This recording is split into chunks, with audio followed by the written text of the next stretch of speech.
За юуны өмнө танд энэ өдрийн мэндийг хүргээлээ. Байнгын хорооны хурал дээр таны гаргаж байгаа өнцөг илүү бас анхаарал татсан л да. Тэр юу вэ гэхээр одоо ерөнхийдөө бодлогын төвшин ингээ яригдахаар хөгжлийн бэрхшээлтэй ахмад настан гэх мэт яг хүмүүсийг л онцгойлоо авч ярих юм аа. 30-40% руу чиглэсэн ийм зүйлсийг дандаа хэрэгжүүлдэг гэсэн байдлаар шүүмжлэлтэй хандж байгаа харагдсан. Энийний цаана яг ямар агуулга явж ирсэн бэ? Таны хувьд бас хөгжлийн бэрхшээлтэй иргэдийг илүү ялгуурлан гадуурхаж байгаа юм шиг бас тэр хүмүүс тийм өнцөг харагдсан байж болох уу зүйлийг зоригтойгоор дуурж ирсэн. Цаа зорилго нь юу байсан юм бэ гэхээр? Тийм. За Монгол улс нөгөө 2008 оноос хойш нэгдсэн үндэсний байгууллагын одоо тэр хөгжлийн бэрхшээлтэй хүн эрхийн конвенцэд нэгдэн орсон байхгүй. Тэгээ тэр конвенц нь яадаг вэ гэхээр одоо гишүүн орнууд нь засгийн газар нь тэгээ хөгжлийн бэрхшээлтэй иргэдийн төлөө хийх чиглүүл сайжруулах зохилтой юм 74 зүйл залт бүхий одоо зөвлөмжүүд өгж байгаа юм л да. Тэгээ тэрэн дотор жишээлбэл Монгол улсад өгж байгаа зөвлөмж ерөнхийдөө Монгол болон ер нь л одоо дэлхийн тэр нүүбийн гишүүн орнууд өгж байгаа зөвлөмж нь та нар энэ хүн амдад зориулаад нийгмийн үйлчлэгээ ийм болох хэрэгтэй. За ялгуурлан гадуурхахгүй тулд бүх одоо төрийн үйлчлэгээнд ийм зарчмыг баримлах хэрэгтэй гэх мэтэр маш олон зөвлөмж чиглэлүүдийг өгч байгаа. За тэрийг дагалдаж яригадаад байгаа нэг асуудал болохоор хүнд үйлчилж байгаа бүх үйлчилгээг өөрийг нь хүртээмжтэй болох руу илүү анхаарах хэрэгтэй.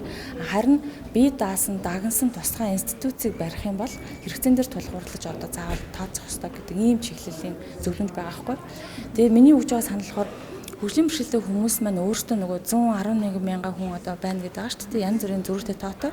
Тэгээ тэр тооны ард ямар асуудал байгаа вэ гэхээр жишээлх юм бол одоо энгийн бүдүүн тойм англиар бол бид нарыг нэг 7-8 төрлөд ангилчихдаг байхгүй. Жишээл манай нөгөө гишүүн Баясгалан бай тойрол нэг төрлөлтөд орчиж байгаа. Тулгуур эрхтний одоо бэрхшээлтэй хүмүүс байгаа. Би тэгэл өөрөө яваад ингээд үйлчлэгээ авч болж байхад баясаа маань болохоор тэрэгцэртэйгээ баясаа заавал одоо хүний тусламж хэрэгтэй байгаа байхгүй. Тэгэхээр нөгөө ангилал дээр ялгааг нь сайн гаргаж чадаагүй улмаас ерөнхийдөө л одоо хөгжлийн бэрхшээлтэй хүмүүс зориулсан үйлчлэгээ нэлээд өдөр тутмын амьдралд тусламж хэрэгтэй бүлгийн хүн ам зориулсан сервис болох тэр институт зориулсан лугаа илүү чиглүүлээд тэр чинь өөрөө иргэд маш их зардлын бас урсгал зардалтанд ажиллах ажилтнууд гэдэг ингээд он удаан жил өөрөө их тийм нүсэр бүтцэд хөрөнгө оруулаад байгаа байхгүй. Тэгэхээр миний хэлээд байгаа санаа болохоор тэр хүмүүсийн хэрэгцээ байгаа тий одоо асаргаа хэрэгтэй хүмүүс байна, өдөр тутмын амьдралд тусламж хэрэгтэй хүүхдүүд байна, эцэгчүүд байгаа. Тэдний хэрэгцээг үүсгэсэн юм ерөөсөө яриагүй. Харин ер нь энэ засгийн газартаас хэрэгжүүлж байгаа мөрийн хөтөлбөр үйл ажиллагаанууд ч өөрөө бие дааж амьдрах одоо чадвартай буюу өөрөө би ингээд би шатар өөрөө ингээд явж чинь те та нартай ярилцж байгаад ингээд зогсож чадж байгаа ажил хийх боломжтой тодорхой хэмжээгээр сурцсан одоо өөрийгөө илэрхийлж чадвартай хүмүүс энэ дотор ч маш их байгаа учраас тэр хүмүүсийг хүртээмжтэй болгохын зориулсан хөрөнгө оруулалт руу илүү анхаараач.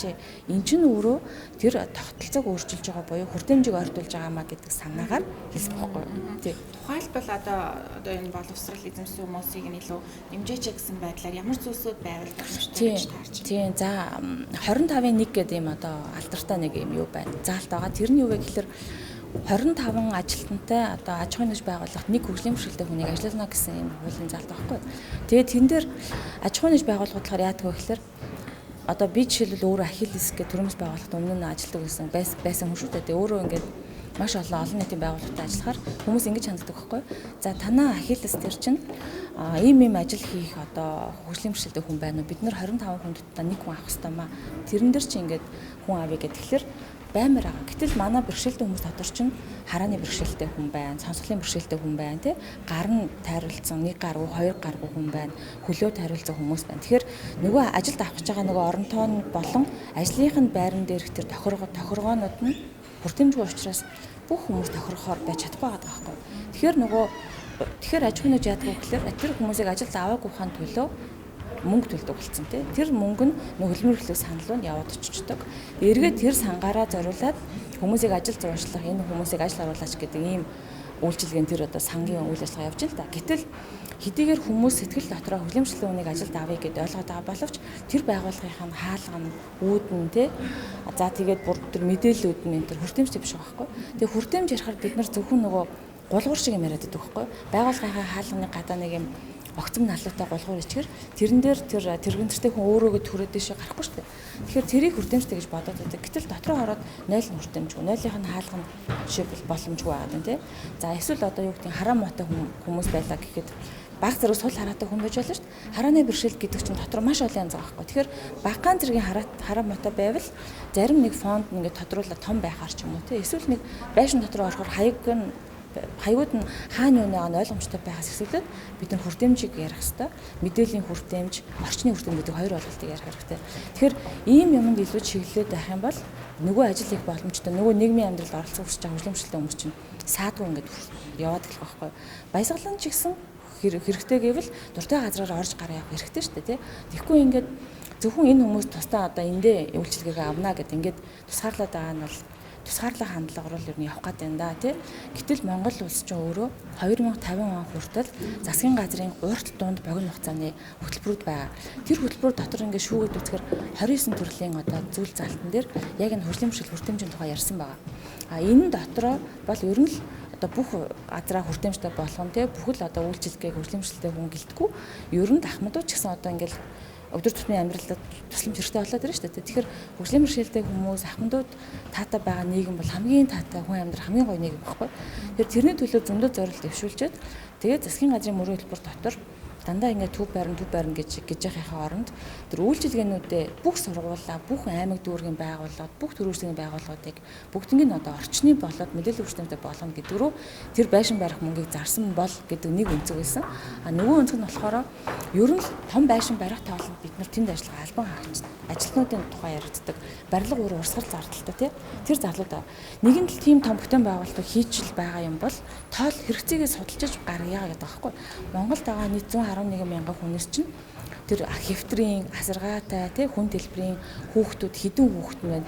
Яг хэдэн хүүхдэд үнэхээр одоо тусгай институцэд суурилсан үйлчлэг хэрэгтэй байна вэ гэдэг тоог гаргачаад аймаг дүүрэг болгон гэж яриул яасан бэ гэдэг санааг би бас өгöd байгаа.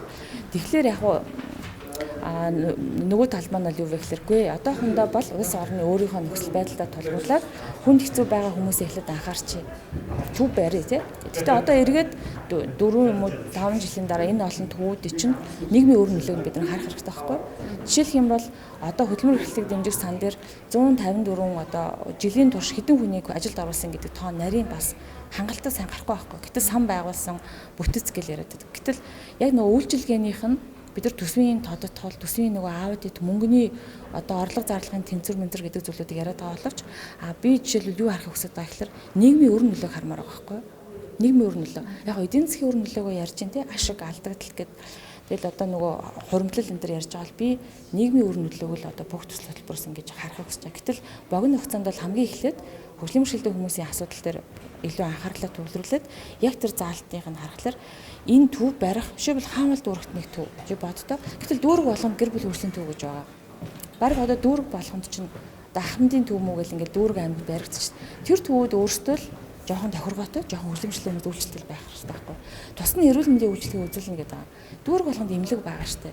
Эмнэлгүүд өөрсдөө яагаад үйлчлэгээнийхаа тэр үйлчлэгээндээ тэр орчиндөө мэдээлэл хүртээмжтэй болгоод эмнэлгийн ажилтнууд өөрсдөө ямар ч хүн ирж болно шүү дээ. Сараашигч хүн ирж болно, баясагч хүн ирж болно гэдэг рүү харахын оронд үгүй эдгээр тосны ингэн гэдэг хаа чинь л өөрөө алдаа байна гэдэг аахгүй. Тэгэхээр ер нь бол бид нар ийшээгээ явж байгаа. Тэгэхээр ийшээгээ явахын тулд өнөөдрийн хийж байгаа ажил энэ төлөвлөлтүүд дээрээ нэлийн одоо нухацтай хандаач гэдэг санааг л илэрхийлсэн. Гэхдээ яг хүмүүст ийм тийш нөгөө хэсэгчлээд л өгнүүд нь ширлэгдэж байгаа шүү дээ тий.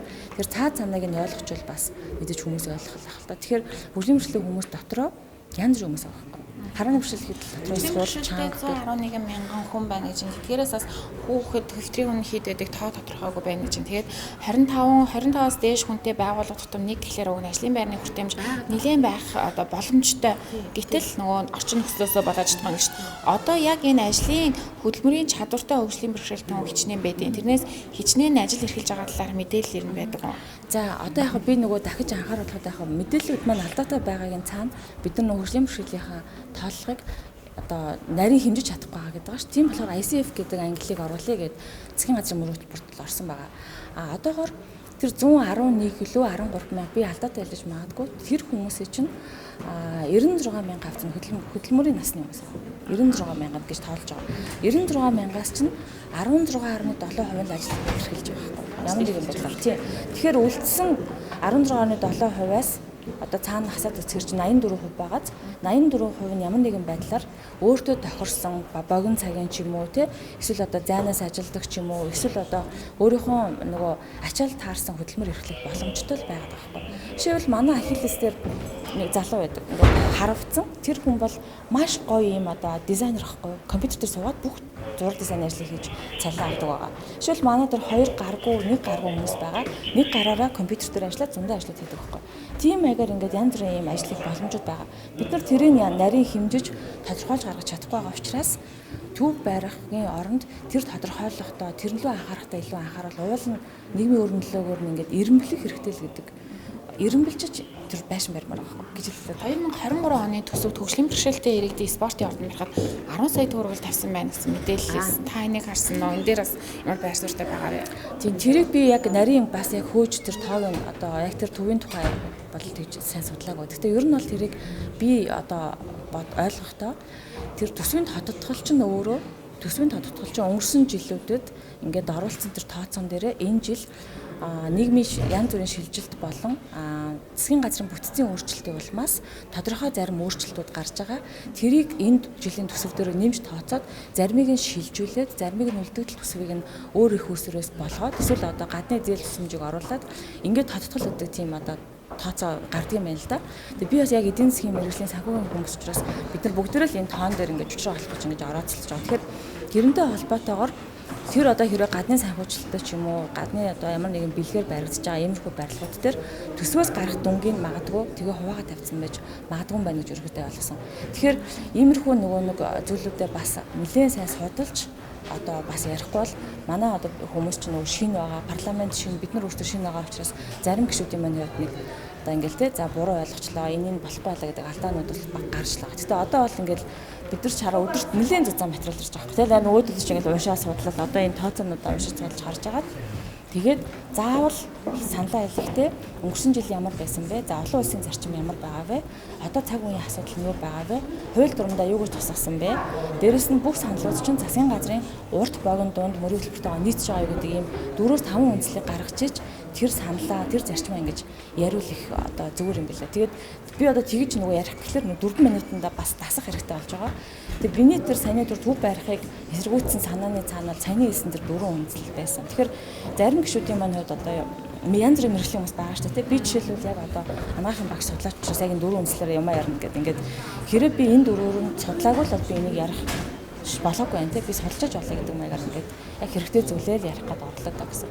Болгоомжлоо те буруу зуруу ярьчихвал энэ чинь тэгэл одоо хариуцлагатай ажиллаж учраас хүмүүс буруу ойлгох юм аа гэж боддог. Тэгэхээр хүмүүсийн дунд бол манай парламентын дунд бол ганц хоёр иймэрхүү зүйлүүд бол байж л байгаа. Тийм. Гэхдээ одоо бол хүмүүс юун дээр анхаарал зүгээрээ гэхэлэр хин ямар алдаа гарах вэ? Тэ хин дээр ямар асуудал байх нь гэдгээс илүү хин яг ямар ажил дээр ямар нухацтай юу хийгээд байна. Үнэхээр тэр бичиг цаас ингээд ороод парламент цагийн мэнгийн сайтн дээр хийж байгаа ажлыг нь одоо илүү нухацтай үзэж харж марах хэрэгтэй гэж боддог байхгүй.